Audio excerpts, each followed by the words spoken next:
क्यों जाते हो इधर उधर दुआ कराने, फला से दुआ कराऊं, फला से? तुम्हारी माँ है तुम्हारे पास, बैठ जाओ उसके कदमों में। वालिद है आपके पास, कराओ ना दुआ उससे। अच्छा, एक ये है कि मैं कहूं कि माँ दुआ कर दे, कहूं कि वालिद दुआ कर दे, अलग है। अरे खिदमत ऐसी करो कि बगैर कहे माँ दुआ दे दे। अल्लाह मेरे बेटे को उरूज दे, अल्लाह मेरे बेटे को खुश रख। जब ये दिल से निकलेगी ना, आपको अंदाजा ही नहीं आपको क्या कुछ मिल जाता है।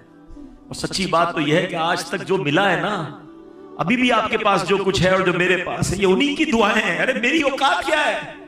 अगर आज दुनिया जानती है, अगर आज हमारी कोई इज्जत है, जो हमारे पास दौलत है, ये उसी माँ की दुआ है जो अकेले में बैठकर अल्लाह से मांगती थी। यार एक बात बताओ, हमारे माँ बाप की दुआ में कौन सी दुआ थी जिसमें हम शामिल नहीं होंगे? कभी सोचा आपने? कभी हो सकता है कि माँ ने हाथ उठाए हो और हमारे लिए ना मांगा हो? माँ अपने लिए नहीं मांगती होगी, हर बार हमारे माँ बाप ने हमारे लिए मांगा है। अब मैं आपसे पूछता हूं, बताओ हमारी दुआ में कितनी बार माँ बाप है? क्या ये हक नहीं उनका कि मेरी हर दुआ में मेरे माँ बाप हो? भूल गए। हाँ, लोग भूल गए अपने माँ बाप को, अपने लिए मांगते, अपने माँ बाप के लिए नहीं मांगते। हालांकि कुरान कह रहा है, कुरान सिखाता है, वकुल रब्बिरहमहुमा कमा रब्बयानी सगीरा, मांगो मुझसे कैसे? ऐ अल्लाह माँ बाप को ऐसा रहम कर जैसा उन्होंने बचपन में रहम किया था। अल्लाह खुद सिखा रहा है कुरान में। मगर हमारे पास टाइम नहीं माँ बाप के लिए दुआ करने का। अरे अब अगर वो चले गए दुनिया से तो क्या चाहिए, और उनको कुछ पैसे तो नहीं भिजवा सकते ना। ये दुआएं हैं जो आप उन्हें भिजवाओगे, ये सदके हैं, ये नेकियां हैं, ये नमाजें हैं। इस तरह के कोई ना कोई एहतमाम करते रहा करें। जिनके माँ बाप चले गए उनको मशवरा बिलखुसूस दे रहा हूं, जिंदगी में भी माँ बाप, बल्कि हदीसों में ये मजमून मिलता है, जो बच्चा, जो औलाद अपनी दुआओं में माँ बाप को याद नहीं रखता, उसका रिस्क काट दिया जाता है। अगर लंबी उम्र चाहिए और रिस्क में बरकत चाहिए तो फरमाया दुआओं में वालिदैन के लिए दुआ करें। यार कैसी हस्तियां है, दुआ उनके लिए करूं, रिस्क मेरा बढ़ जाता है, उम्र मेरी लंबी हो जाती है, मगर फिर भी दुआ नहीं करते। तो बिलखुसूस जिनके माँ बाप चले गए, मैं उनको मशवरा दूंगा, उनको तोहफे भिजवाएं। देखे ना, कभी कभी माँ बाप मिलते होंगे तो आप उनको कोई खाना खिलाते होंगे, जिंदगी में उनको कोई सूट पीस तोहफे में देते होंगे, कोई इत्र देते होंगे, ईद के दिनों में अम्मी अब्बू को कोई तोहफा देते हैं ना। अब नहीं है वो, तो अब कब्र में भिजवाओ ना।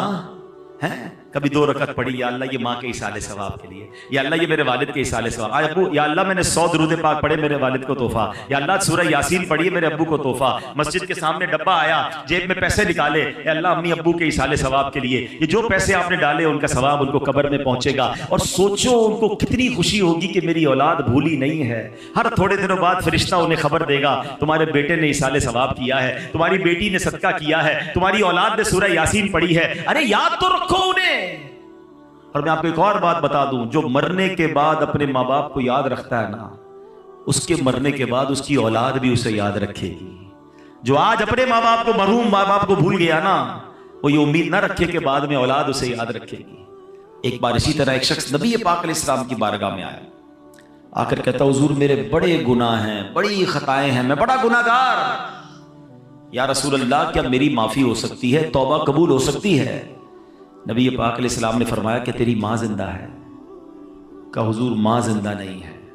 फरमाया तेरी खाला है? कहा जी हुजूर खाला है। फरमाया जा खाला की खिदमत कर, अल्लाह तेरे गुनाह माफ कर देगा। यानी माँ का मर्तबा तो अपनी जगह, माँ बाप के रिश्तेदार भी बरकत वाले हो जाते हैं क्योंकि उनका रिश्ता माँ से है ना। अब यहां अगर बात सीखने को क्या मिल रही है कि गुनाह की माफी चाहिए, अल्लाह की रिजा चाहिए, जन्नत का रास्ता चाहिए, तो ये माँ बाप के कदमों से मिलता है, ये माँ बाप की दुआओं से मिलता है, ये माँ बाप की रिजा से मिलता है। हम बच्चों पर इन्वेस्टमेंट करते हैं माल की, डिग्रियां दिला दो, दुनिया दिखा दो, कारोबार सिखा दो। मैं नहीं कहता ये नहीं करना चाहिए, जायज तरीके से करे, नो प्रॉब्लम, मगर बेस्ट इन्वेस्टमेंट यह है कि उसको अच्छा मुसलमान बना दो, अच्छा इंसान बना दो, अल्लाह का फर्मा बरदार बना दो। ये इन्वेस्टमेंट है। आप देखें ना, बहुत सारे लोग जिंदगी भर एक ही चीज सोच रहे हैं, यार बच्चे के लिए माल छोड़ना है, औलाद के लिए पैसे छोड़ने, जायदाद छोड़ के जाना चाहिए। बंदा कभी कहना है आप इतनी मेहनत क्यों करते हैं? यार बच्चों के लिए तो कर रहा हूं, अपने बच्चों के लिए कुछ छोड़ के जाना है। अरे अल्लाह के बंदो, पहले ये चेक करो हलाल छोड़ के जाना है या हराम छोड़ के जाना है। अच्छा करोड़ों रुपए छोड़े, बच्चों को नेकी नहीं सिखाई, सखावत ना सिखाई, तवक्कुल ना सिखाया, माँ बाप का अदब ना सिखाया, अल्लाह रसूल की मोहब्बत ना सिखाई, आपके मरने के बाद वो करोड़ों रुपए शराब में, जुए में, हमने देखा अरबोंपति बाप का इंतकाल हुआ, इतने सारे पैसे छोड़कर वालिद गया मगर दीन ना सिखाया, वो पैसे जुए में, शराब में, बेकार बातों में लुटाए, बच्चा फिर बैंकरप्ट हुआ, घर भी बिक गया, मकरूज हो गया। और हमने ऐसे भी देखे कि माँ बाप ज्यादा पैसे छोड़ के नहीं गए मगर तरबियत अच्छी करके गए, अल्लाह को राजी करने का जहन देकर गए। बल्कि चले या जितने बैठे हैं ना उसी को देख लें, अब अपनी मिसाल ले लें, मैं अपनी मिसाल लेता हूं। हमारे माँ बाप ने हमारे लिए जितने पैसे छोड़े क्या अल्लाह ने उसमें बरकत नहीं डाल दी? कई ऐसे जो उससे आगे बढ़ गए। कैसे आगे बढ़ गए? माँ बाप की दुआएं थी और आपने कुछ अच्छे काम किए, माँ बाप ने सिखाया था। समझ रहे ना बात को? थोड़े पैसे अल्लाह ने आपके भी बढ़ा दिए। ऐसे बहुत सारे हैं कि माँ बाप के विरसे में इतने पैसे नहीं मिले मगर माँ बाप ने नेकी सिखाई, सखावत सिखाया, अल्लाह की राह में खर्च करना सिखाया। अल्लाह ने उस थोड़े माल में, क्योंकि वो अच्छा पैसा था, अल्लाह ने उसमें बरकत डाल दी। This is the message of Surah Baqarah. Legacy में क्या छोड़ना है आपने? अपने बच्चों को नेक बनाना है। मैं अपने बयान में एक बात कहा करता हूं, अपने बच्चों को कुछ ना कर सको ना तो कम से कम 5 वक्त का नमाजी जरूर बना दे। हाँ, इसकी बरकत पता है क्या मिलेगी? हाँ, इसकी बरकत सुनिए। अगर आपका बच्चा, आपका बेटा, आपकी बेटी 5 वक्त की नमाजी है ना, तो जब आप देखिए माँ बाप को मरने के बाद क्या चाहिए? नेक आमाल जिंदगी के बाद मुनकते हो जाते हैं, आमाल नामा डिसकंटिन्यू। हदीस में आता है जब बंदा इंतकाल कर जाता है उसका आमाल नामा बंद हो जाता है सिवाय 3 चीजों के। फरमाया इल्म जो बाकी रहता है, सदका जारिया और नेक औलाद जो उसके लिए दुआए मगफिरत करे। अब मेरी औलाद मेरे लिए दुआ करेगी कि नहीं मुझे पता नहीं, आप इतनी बिजी हो गई है न्यू जनरेशन। लेकिन अगर मैं नमाज ही बना गया उसको, हर नमाज में अत्तहियात में जब वो बैठेगा, मेरा बेटा है या मेरी बेटी है, स्टेटस देखें, वुजू में होगा, किबला रू होगा, नमाज में होगा और अल्लाह से कहेगा रब्बना ग़फ़िरली वली वालिदैया वलिल मुमिनीना यौम यक़ूमुल हिसाब। फजर पढ़ेगा तो मुझे तोहफा मिलेगा, ज़ोहर पढ़ेगा तो मुझे तोहफा मिलेगा, बल्कि हर वो रकात जिसपे कायदा आखिरा करेगा मेरी औलाद मुझे दुआ दे रही है। और औलाद की दुआ कभी कभी कैसे मकबूल होती है? हजरत ईसा अला नबीना वालेहिस्सलाम एक बार किसी कब्र के पास से गुजरे, देखा कब्र पर अजाब हो रहा है। अल्लाह के नबी थे ना, अल्लाह ने ऐसी निगाहें दी थी, कब्र के अंदर के अहवाल जान लिए। थोड़े अरसे के बाद आए, देखा कब्र में अनवार व तजल्लियात की बारिश है। ए अल्लाह, ये मामला कैसे? ये बंदा ऐसे नूरानी कब्र में कैसे हो गया? कुछ दिनों पहले तो अजाब हो रहा था। इरशाद हुआ, ए ईसा, जब ये मरा था ना बड़ा गुनाहगार था, उस पर इसीलिए अजाब हो रहा था, मगर अपनी बीवी को प्रेग्नेंट छोड़कर, हामिला छोड़कर मरा था। अब कुछ अरसे बाद उसकी बीवी के यहाँ औलाद हुई, बेटा हुआ। ऐ ईसा, वो बेटा 5 साल का हो गया। जब 5 साल का हुआ तो मदरसे में गया, कारी साहब ने कहा पढ़ो बिस्मिल्लाहिर्रहमानिर्रहीम। बच्चे ने पढ़ा बिस्मिल्लाहिर्रहमानिर्रहीम। ऐ ईसा, मुझे शर्म आई कि जिस बाप का बेटा जमीन के ऊपर रहमान और रहीम कह के मुझे पुकार रहा है, उसके वालिद को जमीन के अंदर में अजाब दूं। इसके बेटे के बिस्मिल्लाह पढ़ने की बरकत से मैंने बाप से अजाब को दूर कर दिया। हाय हाय, मुबारक हो उनको जिनके बच्चे हाफिज हैं, मुबारक हो उनको उनके जिनके बच्चे आलिम हैं, मुबारक हो उनको जिनके बच्चे नमाजी हैं। अरे ऐसी औलाद छोड़ के जाना है जो मरने के बाद हमारे लिए सदका जारिया का बाइस बने। सूरह बकरा का मैसेज ही यही है, पैसे छोड़ने की फिक्र छोड़ दो। अगर अल्लाह ने उसे नेक बनाया है ना तो उसको अल्लाह गैब से मदद कर देगा, आपके थोड़े माल में बरकत डाल देगा। जितनी स्ट्रगल उसके लिए माल छोड़ने की करते हैं, उससे ज्यादा कोशिश करें कि उसकी अच्छी तरबियत करके जाएं। अब कुरान की बात हो रही है, हमने माँ बाप का अदब करना रब ने कुरान में, जैसे सूरह बकरा की हमने बात सुनी, और एक बार नहीं कुरान में जा बजा वालिदैन के साथ अच्छा सलूक करने का दर्स दिया गया। अल्लाह कुरान में फरमाता है वबिल वालिदैनि एहसाना, तर्जमा कंजुल इरफान, और माँ बाप के साथ भलाई करो।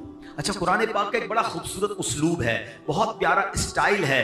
कई मकामात ऐसे हैं जहां अल्लाह ने अपनी इबादत का दर्स दिया, साथ ही उसके बिल्कुल लगोलग अल्लाह ने वालिदैन के साथ नेकी और भलाई का हुक्म इरशाद फरमाया। एक आयत में फरमाया वक़दा रब्बुका अल्ला तअबुदू इल्ला इय्याहु व बिल वालिदैनि इहसाना, और तुम्हारे रब ने हुक्म फरमाया कि उसके सिवा किसी की इबादत न करो और माँ बाप के साथ अच्छा सलूक करो। 21वें पारे में फरमाया अनिश्कुर ली वली वालिदैका, कि मेरा और अपने वालिदैन का शुक्र अदा करो। ऐसा कई मकामात पर है। अल्लाह ने अपनी इबादत का जिक्र किया, राइट आफ्टर अल्लाह ने वालिदैन के साथ भलाई का, वालिदैन के साथ शुक्र का, वालिदैन के साथ अच्छा बर्ताव करने का हुक्म दिया है। मेरे प्यारे साहिब, इसकी वजह क्या है? रीजन समझना है ना कि अल्लाह ने बिल्कुल इसके साथ क्यों बयान फरमाया। मुफ्ती अहमद यार खान नईमी अलैहि रहमतुर रहमान इसकी दो वजह बयान फरमाते हैं। कहते हैं पहली तो ये कि माँ बाप फैज़े इलाही का पहला वास्ता है। हाँ, यानी बंदे को अल्लाह पाक की जो भी नेमतें हासिल होती है ना, वो पैदाइश के बाद मिलती हैं। यानी मैं पैदा हुआ तो फिर सब कुछ मुझे मिला ना। मैं पैदा ही ना होता, मेरे माँ बाप ना होते तो मैं पैदा ही ना होता। आज मैं दुनिया में हूं किसके सबब से हूं?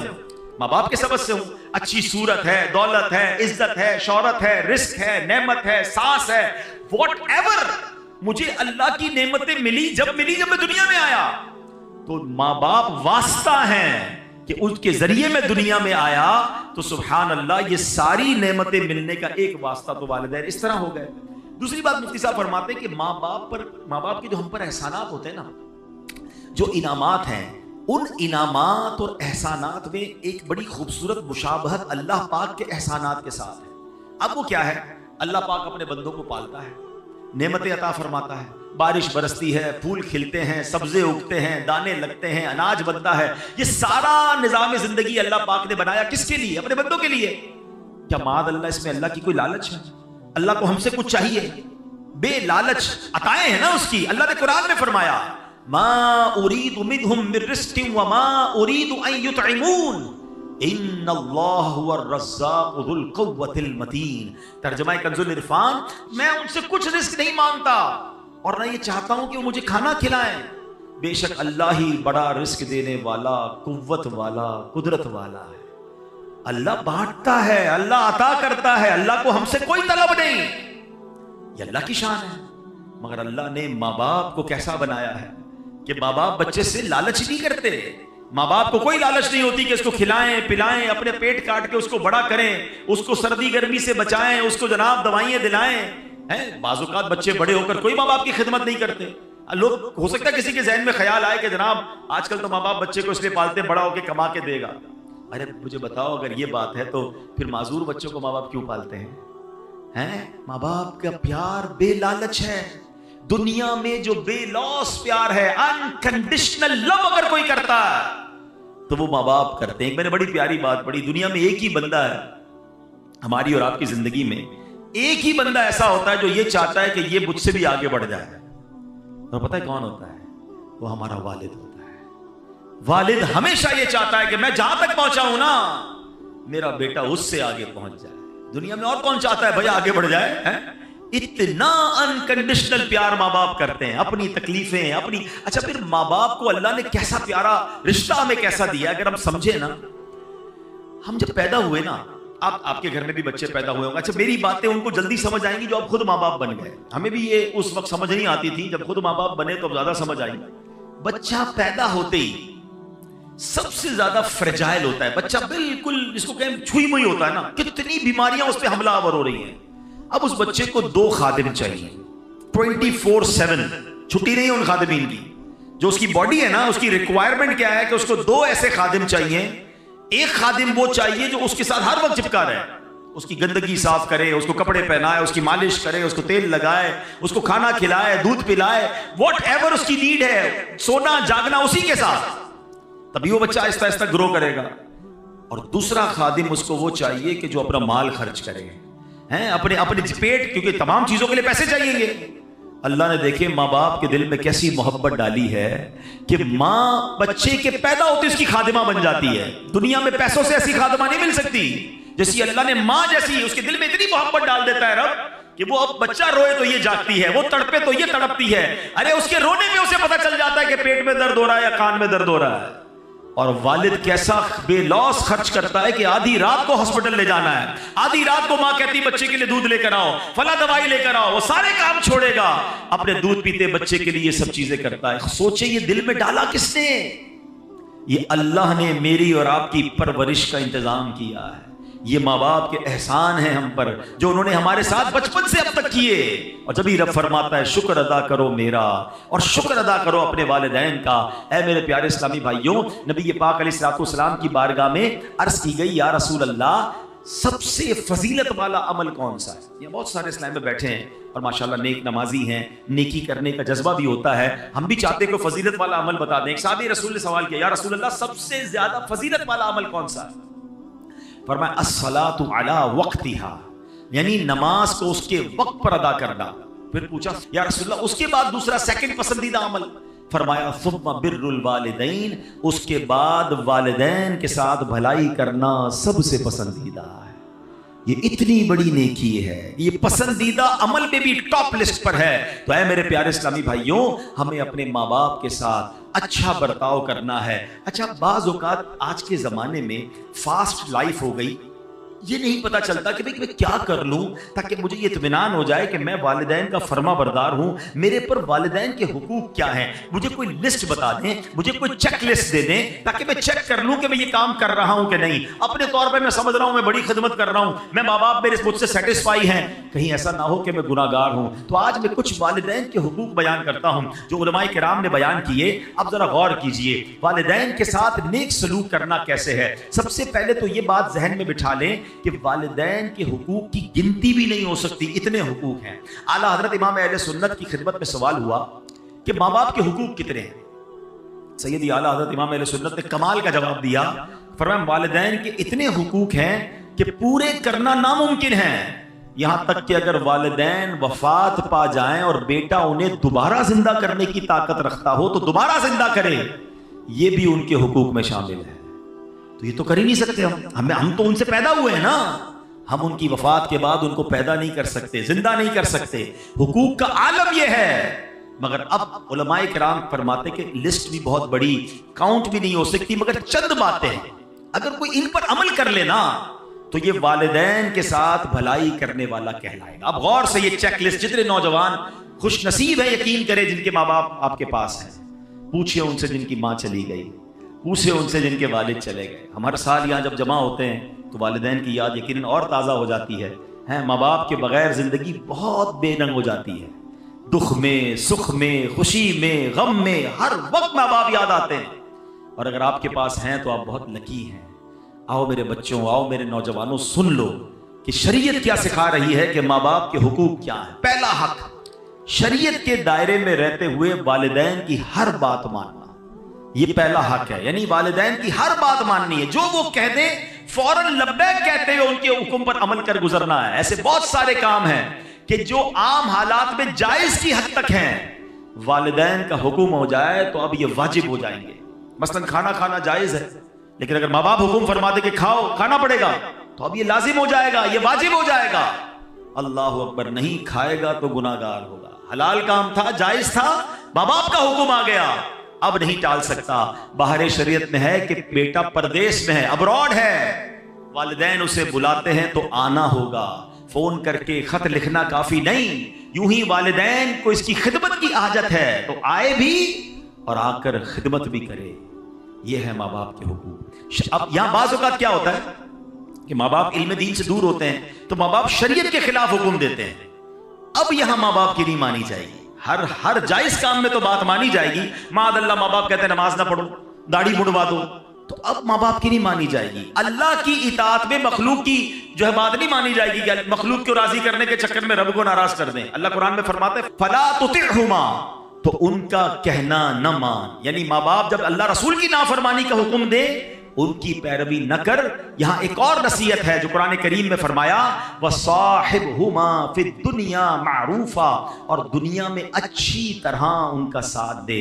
यानी पता चला माँ बाप ने शरीयत के खिलाफ हुक्म दिया, अब उनसे लड़ना नहीं है, चीखना चिल्लाना नहीं है, उनके साथ बातचीत खत्म नहीं करना, रूठ कर भाग नहीं जाना, खाने पीने की हड़ताल करके उनका दिल नहीं दुखाना है, बल्कि इस सूरत में इनसे भलाई के साथ पेश आना है। यानी अम्मी कहती है बेटा दाढ़ी मुंडवा दो, अब माँ से लड़े बगैर हाथ जोड़कर कहना है ए अम्मी मैं अल्लाह रसूल की नाफरमानी नहीं कर सकता, बराए करम मुझे ये हुक्म ना दें, बाकी कोई हुक्म हो तो फरमाएं। प्यार से मोहब्बत से उस वक्त भी पेश आना है। ऐ मेरे प्यारे इस्लामी भाइयों, अब दूसरा हक दूसरा हक यह है कि माँ बाप के हुक्म को नफल इबादत से ज्यादा अहमियत देना।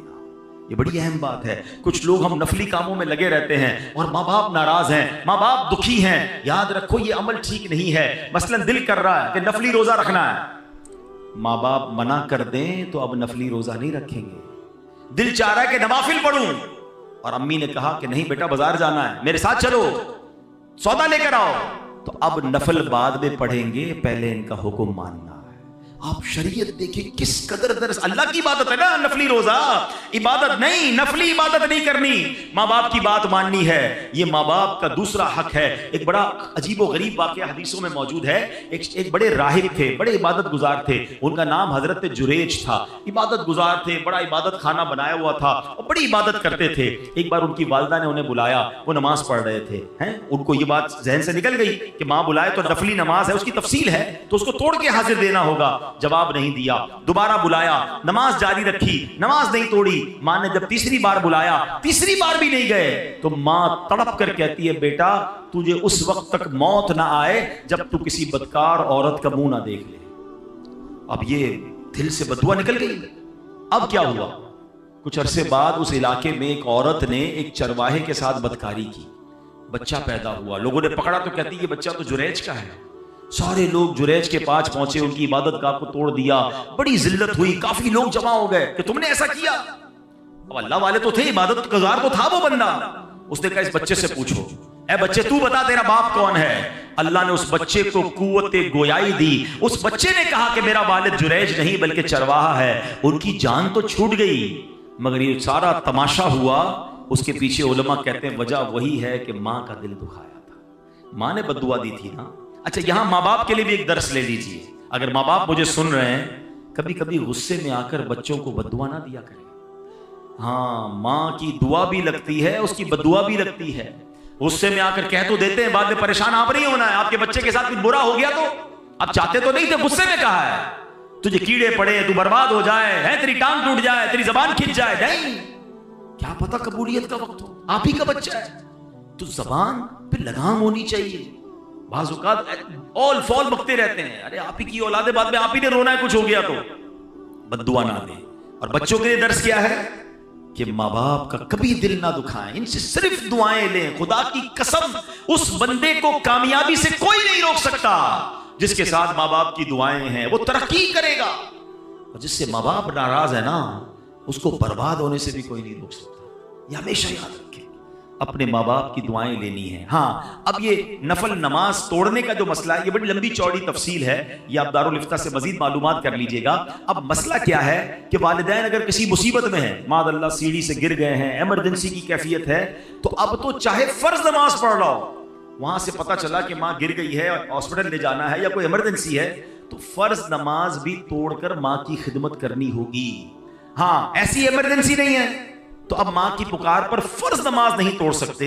हाँ, नफल नमाज पढ़ रहे हैं और अम्मी अब्बू को मालूम भी नहीं कि न बेटा नफल पढ़ रहा है, ऐसी हालत में वो आवाज दें तो नफल नमाज तोड़कर उनकी खिदमत में हाजिर हो जाना है। और इसकी मजीद एक तफसील भी है, लेकिन बताना ये चाह रहा हूं कि सोचें माँ बाप का लेवल क्या है, हम पर जिम्मेदारी कितनी बड़ी है कि हम उनकी इताअत करें। ऐ मेरे प्यारे साहब, तीसरा माँ बाप का हक क्या है कि उन पर खर्च करें, उनके खाने पीने का बेहतरीन इंतजाम करें, जूते कपड़े वगैरह खरीद कर दें, हस्बे इस्तिताअत फल वगैरह पेश करना, बीमार हो तो अच्छे डॉक्टर से चेकअप करवाना, दवाइयाँ वगैरह मुहैया करना, गर्ज जितना हो सके अपना माल माँ बाप पर खर्च करना उनके हुकूक में शामिल है। रिवायात में है एक शख्स अपने वालिद को खर्च पेश नहीं करता था, नबी पाक इस्लाम की बारगाह में आया, फरियाद की, इल्तिजा की। सरकार दो आलम इस्लाम ने जब उसकी बातें सुनी, आका इस्लाम की आंखों में आंसू थे, जलाल मुबारक में आ गए और उस शख्स से फरमाया, अंता व मालुका ली अबीका, तुम खुद और तुम्हारा सारा माल तुम्हारे वालिद ही का है। यानी बेटा बेटा तो बेटा, बेटे का सब कुछ वालिद का है। और बदकिस्मती क्या है कि आज बेटा बाप से कहता है ये मेरा है, ये मैंने कमाया है, अब्बू आपका थोड़ी है, आप तो इतना दिया था, आपका अपना कारोबार, मेरा अपना, मैंने मेहनत की। हाय हाय, ये बेटा सोचता क्यों नहीं कि अगर बचपन में बाप कह देता ना बेटा ये मेरा है ये तेरा नहीं, तो मैं तो बेलिबास ही रह जाता। मुझे तो कपड़े भी मेरे वालिद ने पहनाए थे, उसी के पैसे से पहने थे ना। एक और बात याद रखना, हम माँ का बड़ा रिगार्ड करते हैं, वाकई माँ माँ ही होती है, माँ का नेमुल बदल नहीं। मगर एक बात हमेशा याद रखें कि मां ने जो भी भलाई मेरे और आपके साथ की है, उसके पीछे खड़ा मेरा वालिद ही था, आपका वालिद था। उस वालिद ने तो पैसे दिए जो मां ने सब चीजें दिलाई। हमें लगता है अम्मी जान दिला रही, यकीनन मां ने दिलवाए, मगर वालिद की उस कुर्बानी को भूलना नहीं है। वालिद ने कभी एहसास नहीं होने दिया कि बेटा ये मेरा है। सोचे ना बचपन के अपने वाकयात, कभी हम रोए होंगे अच्छे कपड़ों के लिए, कभी जिद की होगी नए जूतों के लिए, कभी कहा होगा अब्बू ये वाली होटल में खाना है, कभी कहा होगा ये वाला खिलौना चाहिए, अब्बू दोस्त घूमने जा रहे हैं मैंने भी जाना है। वालिद ने हमारी कितनी फरमाइशें पूरी की। कभी सोचा कि उस वक्त वालिद को क्या जरूरत थी? हो सकता है वालिद ने अपने लिए कुछ खरीदना हो सकता है वालिद का कुछ और प्लान हो। वालिद ने वो सारे प्लान कैंसिल किए होंगे, हमें कपड़े दिलाए, हमें जूते दिलाए, अच्छे स्कूल में पढ़ाया। अरे जिसने उंगली पकड़कर चलना सिखाया, आज उस बूढ़े वालिद को बच्चा कहता है ये मेरा है, आपका नहीं है। अरे उसका दुख तो सोचो क्या होता होगा। क्या उसको बचपन की वो बातें याद नहीं आती होगी कि जब ये बोल नहीं सकता था, जब ये खा नहीं सकता था, मैं इसका इंतजाम करता रहा और आज ये मुझे कह रहा है। ना करना, कभी भी ये मत कहना, खुदा की कसम जो कुछ मेरा है वो सब मेरे माँ बाप का है। इज्जत है, शोहरत है, दौलत है, व्हाटएवर आई हैव। और मैं सच बताऊं, किसी दिन कह दोगे ना बूढ़े बाप को ये मेरा जो कुछ है आपका, वो आपसे ले नहीं लेगा। बाप क्या करेगा लेकर, मां क्या करेगी लेकर, लेकिन जितने दिन वो आपके पास हैं उनको ऑनर तो दे, उनको इज्जत तो दे, उनको ये एहसास तो दिलाए। कभी तो कहो कि अब्बू आज मैं जो कुछ हूं वो आपकी वजह से हूं। ऐ मेरी मां, आज जो कुछ मेरे पास है वो सब तुम्हारी दुआओं की वजह। कभी कहे तो सही उन्हें। मां को गिन गिन के पैसे देते हैं, और क्यों मांगती है मां, बार बार क्यों मांग रही है, क्या हो गया, खर्चा क्यों कर रही है? मां से हिसाब लोगे यार। आपको सही बताओ, खुदा की कसम उस औलाद के भाग जागते हैं जिसको माँ बाप पर खर्च करने का मौका मिलता है। अरे तुम्हारे पैसों के नसीब जाग गए हैं कि तुम अपने माँ बाप पर खर्च कर रहे हो। कई माँ बाप तो ऐसे जिन्होंने मौका ही नहीं दिया यार, हमें खर्च करने का मौका ही नहीं दिया। खुद ही खर्च करते रहे, खुद ही खिलाते रहे, खुद ही खिदमत करते रहे। मैं अगर अपनी माँ की बात करूं, मैं तो नहीं था उस वक्त, बगदाद में था, मगर बताते उस रात भी माँ ने अपने हाथ से खाना बनाया था जिस रात मेरी वालिदा का विसाल हुआ। अरे उन्होंने मौका ही नहीं दिया हमें कुछ करने का, खिदमत करते करते चली गई। वालिद ने मौका नहीं दिया। अरे अगर आज मौका मिला है ना आपको खर्च करने का, कि आपके पैसे से दवाई आ रही है, आपके पैसे से हॉस्पिटल का बिल हो रहा है, आप अम्मी अब्बू को मदीने ले जा रहे हैं, आप अम्मी अब्बू को खाना खिला रहे हैं, लकी हो यार। बताओ इससे अच्छा खर्च कौन सा है मेरे पैसे का कि मेरे माँ बाप पर खर्च हो जाए। हिसाब तो करो कितना बड़ा कर्जा है अब पर। बचपन से लेकर अगर कोई 30 साल 25 साल 40 साल का बैठा, हिसाब तो करो कितने हजारों, कितने लाखों, कितने करोड़ों इन्वेस्टमेंट की उन्होंने हम पर। और आज थोड़े पैसे के लिए मेरा मुंह बन जाता है। नहीं मेरे प्यारे इस्लामी भाई, उनको ऑनर दें, उनको इज्जत दें, उनको घर का बड़ा फील करवाएं। वो कहते ना, जिन माँ बाप ने सारी जिंदगी तुम्हें शहजादों की तरह रखा, आज उन माँ बाप को आखिरी उम्र में बादशाह का दर्जा तो दे दो, है कि आप हमारे सबके बड़े हैं। नहीं, बेटे के आगे बाप गुलाम बना हुआ। किताबों में ये अल्फाज मौजूद हैं कि बेटा बाप के आगे, हक है वालिद का कि बेटा अब्बू के सामने ऐसे रहे जैसे खादिम रहता है, गुलाम कैसे रहता है, रेडी, एवर रेडी, हुक्म मिले काम कर दो, हुक्म मिले ऑर्डर। मगर आज हाल ये है कि बाप गुलाम बना हुआ है। बेटा मेरा काम कर दे, अब्बू टाइम नहीं है, बेटा मेरे लिए दवाई लिया, बेटा अब्बू मेरे पास वक्त नहीं है, बेटा मेरे पास बैठ, अब्बू आप पुरानी बातें करते हो, मैं दोस्तों में बैठूंगा। अल्लाह अकबर, बाप घूम रहा है बेटे के आगे। हदीस सबको याद है, कई बार सुनी है। क्या हदीस है कि कोई बच्चा अपने माँ बाप को मोहब्बत की निगाह से देखे, उसे हज्जे मकबूल का सवाब मिलता। देखिए ना, सुनिए ना हदीस। और आका अलैहिस्सलाम से पूछा गया, व इन नज़रा कुल्ला यौमिन मिअता मर्रतिन, हुजूर कोई 100 बार देखे। अल्लाह के नबी ने फरमाया कोई 100 बार देखे, अल्लाह 100 हज का सवाब अता फरमा। सुनो सुनो, अभी यहां इससे आगे की बात सुनो। इस हदीस को यहीं तक सुना है हमने। मोहब्बत से देखने पर हज का सवाब है। बताओ ना, खर्च करने का सवाब कितना होगा, पैर दबाने का सवाब कितना होगा, हैं, दवाई दिलाने का सवाब कितना होगा, हाथ पकड़ के चलाने का सवाब कितना। अरे कसम से, अगर तुम्हें ये मौका मिला है ना कि वालिद का हाथ पकड़ के चलाना पड़ रहा है, तो अल्लाह का शुक्र अदा करो कि अल्लाह ये वही वालिद है जिसने मुझे उंगली पकड़कर चलाना सिखाया था। तेरी मेहरबानी आज मुझे कुछ करने का मौका, व्हील चेयर अगर आपको चलाने का मौका मिल गया, लॉटरी लग गई आपकी, एंजॉय करो उसे। इसको बोझ समझते हैं। भाई कहता है बहन को तू ले जा अम्मी को, बहन कहती मैं नहीं रखती तुम ले जाओ। अरे भाई बैठ, दूर कर रहे हैं। 2 माँ बाप ने 10 बच्चे पाल लिए, 10 बच्चों से 2 माँ बाप नहीं संभले जा रहे, जिम्मेदारी उठाने के लिए कोई तैयार नहीं है। मैं ओल्ड हाउस गया था कराची के एक इलाके में। मैं वहां जब गया तो बहुत सारी बातें हुई, बहुत सारे बुजुर्गों से मिला, बड़ा प्यार दिया उन्होंने मुझे। मैंने कुछ स्टोरीज सुनी कि कैसे आते हैं। तो कुछ कहते हैं कि बेचारे जेन्युइन केस भी होते हैं, बीवी का इंतकाल हो गया, अकेला दुनिया में है, बच्चे ही कोई नहीं, तो वो आ जाते हैं ओल्ड हाउस में। कुछ ऐसे जिन्होंने शादी नहीं की वो आ जाते हैं, और कुछ ऐसे हैं कि जिनके बच्चे रखना नहीं चाहते हैं। बच्चे कहते हैं हम नहीं संभाल सकते अपने वालिद को, आप ले लीजिए, वो ओल्ड हाउस में आते हैं। मगर एक बात मुझे कल सीखने को मिली जो इधर लग गई। मैंने ओल्ड हाउस के जो मोहतबिम थे ना, जो उनके हेड थे, मैंने उनसे पूछा यार ये बताओ कुछ लोग मिलने भी आते हैं? कहता हबीब भाई मैंने अक्सर देखा है बेटियां मिलने आती हैं, बेटे नहीं आते। मैंने कहा क्यों? कहते बेटियां बेचारी शादियां हो गई हैं, ससुराल में अपने वालिद को रख तो नहीं सकती हैं, मगर बाप की याद उनको आती है। तो मुझे कल एहसास हुआ कि यार वाकई बेटी जो है ना वो बाप के साथ आखिर तक चलती है, वो बाप से अब बहुत मोहब्बत करती है। और लोग बेटी को बुरा भला कहते हैं, बेटी पैदा हो जाए तो अपनी बीवी से लड़ते हैं, ये बेटी पैदा हो गई, मुंह बन जाता है। अरे अल्लाह के बंदो, सरकार दो आलम अलैहिस्सलाम की वो हदीस तो याद करो कि नबी ये पाक फरमाते बेटियों को बुरा मत कहो, बेशक मैं भी बेटियों वाला हूं।